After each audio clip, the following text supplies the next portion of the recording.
nun. Ang pagsamba sa Diyos, araw-araw. Pwede ka naman sumamba. By the way, let us first analyze or let us first ask the Bible, ano ba ang kahulugan ng pagsamba? What do you mean by the word pagsamba sa Diyos? Let the Bible supply the answer. 12:1, sa Tagalog Bible, ganito sinasabi. Kaya nga mga kapatid, ipinamamanhik ko sa inyo, alang-alang sa mga kahabagan ng Diyos, na inyong iharap ang inyong mga katawan na isang haing buhay, banal, nakaaya-aya sa Diyos, na siya ninyong katampatang paglilingkod espiritual. Ano raw po ang pagsamba? Offering of yourself as a living sacrifice, holy and acceptable unto God, which is your spiritual or reasonable service. Yun ang katampatang pagsamba. O-offer mo yung sarili mo parang living sacrifice. Alam mo kapatid, kung Sabadista kan talaga, sa panahon ng mga patriarka, ang ino-offer nila sa Diyos, papatayin nila yung tupa, papatayin nila yung baka, o-offer nila yun as a burnt offering. Patay na, no? Ngayon, sa New Testament, hindi na yun eh. Inalis na ng Diyos yung pag-o-offer ng mga baka, mga tupa. Lalo na ngayon, ang mahal-mahal ng baka. Eh, sino ngayon makaka-afford yung isang baka, papatayin mo, susunugin mo lang. Baka pag sinusunog mo yung magalit pa yung mga kamag-anak mo, kapitbahay. Huy, ba't mo susunugin niya? Sarap-sarap niyan. Oo, gawin nilang ganun, ano? Baka ikaw makagalitan pa. Nung araw kasi sinusunog mga baka, tupa, ihandog sa Diyos. Ngayon, sa panahon ng Bagong Tipan, hindi na po baka, tupa. Itong sarili natin pinapahandog, pero hindi mo napapatayin para ihandog. Ihandog mo, living sacrifice. Paano ba yung paghahandog ng sarili sa Diyos? Na isang haing buhay. O, basahin nga natin sa Hiligay nun yun, kapatid. Gani, ginapakiluoy ko sa inyo, mga kauturan, bangod sang kaluoy sang Dios sa pagdulot sang inyo mga lawas, subong nga halad nga buhi, balaan, kag kalahamutan sa Dios nga amo ang inyo espirituhanon nga pagsimba. Ayan. Ang espirituhanon nga pagsimba, yung paghalad sa inyong lawas. Itong katawan niya, gagawin mong halad para sa Diyos na buhay ka buhay para makagawa ka ng espirituhanon nga pagsimba. Ano ba kahulugan nun? Paano? How do we offer ourselves as a living sacrifice unto God? Paano yon? Kunin natin ang paliwanag kay Pablo rin sa 6:13 ng Roma. Dili ninyo itugyan ang inyo bahin sa sala, subong nga galamiton sang pagkadi matarong, kundi itugyan ang inyo kaugalingon sa Dios, subong nga buhi gikan sa mga patay, kag ang inyo mga bahin subong nga mga galamiton sang katarungan sa Dios. Ayon, ihandog nyo ang inyong mga bahin, Opo. ang inyong mga sangkap, Opo. the entire body itself, ihandog mo sa Diyos na isang haing buhay na ano yon, mga kasangkapan ng katwiran ng Diyos. Magpapakasangkapan, kagagawin mo yung katawan mo, kasangkapan ng katwiran ng Diyos, yung mabuti. Halimbawa, may tumatawid sa kalye, inalalayan mo yung matanda, tumatawid sa kalye, ginakasangkapan mo yung sarili mo para makagawa ng mabuti. Halimbawa, nagugutom kapitbahay mo, binigyan mo ng isang kabang bigas, o naging kasangkapan ka ng Diyos para makaraos yung kapitbahay mo. Na ihahandog mo yung sarili mo na isang haing buhay sa Diyos.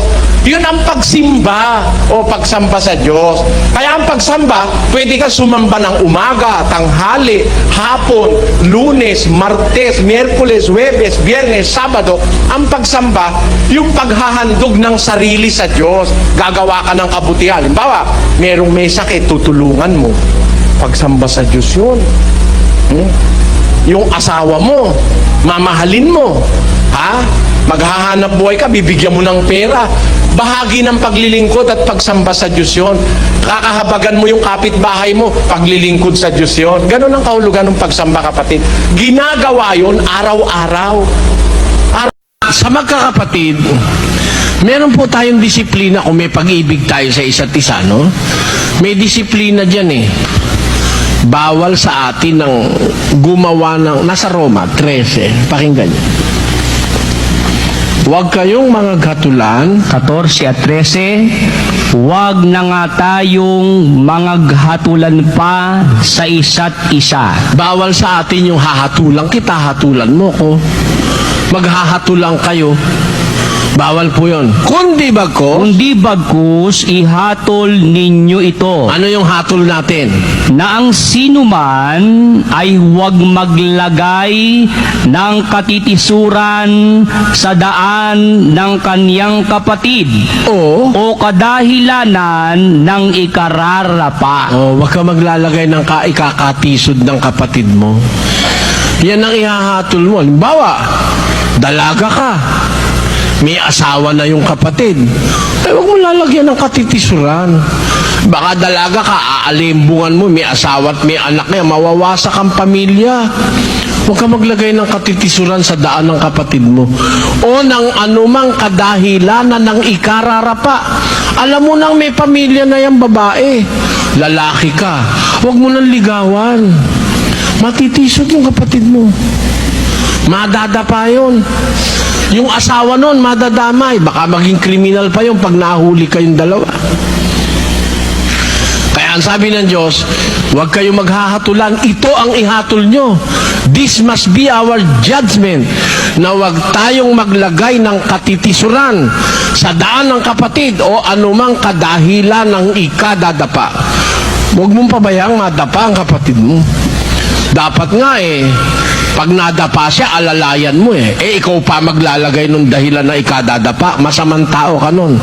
Ano ang hatol ng Biblia sa naglalagay ng katitisuran sa kanyang kapatid? Pakinggan nyo sa 17. Tatapwat, sino mang magbigay ng ikatitisod sa isa sa maliliit na ito na nagsisampalataya sa akin, ay may pakikinabangin pa siya kung bitinan ang kanyang leeg ng isang malaking batong gilingan at siya'y ilubog sa kalaliman ng dagat. Nakita nyo yung bigat ng kasalanan na yon?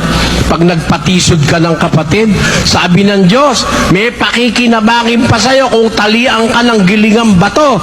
Ihulog ka sa gitna ng dagat para wag ka nang lumutang ulit. Baka paglutang mo, may matisod na naman uli sa pagmumukha mo. Matinding kasalanan yung magbibigay ka ng katitisuran. Naniniwala ka siguro, merong mga bagay na hindi natin naaabot. Okay? Kahit ang lahat ng tao magkasama-sama, there are things which are unfathomable, which no human being can understand. Merong ganong mga bagay up to now. The exact measurement of the universe is up to now not known to man. Actually, the remotest object that was seen by the Hubble Space Telescope is something like 13.8 billion light years away. Napakalayo na nun. Hindi mahirap nang isipin yun 13.8 billion light years is something na hindi na kaya ng, miski nga ang computer natin, hindi na kaya yun siguro kung ilang zero ang gagamitin mo ron Kaya hanggang ngayon, meron pang mga things not known to man. At ang isa sa mga bagay na hindi natin makukuha, yung pinanggalingan ng Diyos. Although I believe na mayroon Diyos with all my heart, and I'm going to prove that, pero hindi natin masasabi kung saan ang galing ang Diyos. Kasi ang binabatayan namin, yung Biblia. Ang sabi ng Biblia, ganito sa 90 ng awit, ganito sinasabi sa 2. Bago nalabas ang mga bundok. Unang-una, hindi po nasusukat doon sa sakripisyo. Hindi ko mo nagsakripisyo, walang pera, gutom, nangaral, makakapagligtas na. Hindi po ron. Basahin ko muna po ang batayan. Gis 2:3 ng Roma. Sapagkat sila'y pinatototohanan ko na may mga pagmamalasakit sa Diyos. Datapwat hindi ayon sa pagkakilala. Sapagkat sa hindi nila pagkaalam ng katwiran ng Diyos, nakita niyo po, sapagkat sa hindi nila pagkaalam ng katwiran ng Diyos at sa pagsusumakit na maitayo ang sariling kanila, hindi sila napasakop sa katwiran ng Diyos. Tanyo, meron po palang nagmamalasakit, nagtitiis, nagtitiyaga, pero hindi sakop ng katwiran. Bakit hindi sakop? Iba yung aral na iniaaral, hindi yung nasa Biblia eh. Kahit ang pang malasakit ang gawin mo, hindi naman aral ng Diyos ang pinangangaral mo, delikado po ang tao ron. Pakinggan nyo, sa Kalawang Pedro 3:17. Kaya nga mga minamahal, yamang nalalaman na ninyo ng unang mga bagay na ito, ay magsipag-ingat kayo. Baka kung kayo'y mga ligaw sa pamamagitan ng kamalian ng masasama, mga hulog kayo.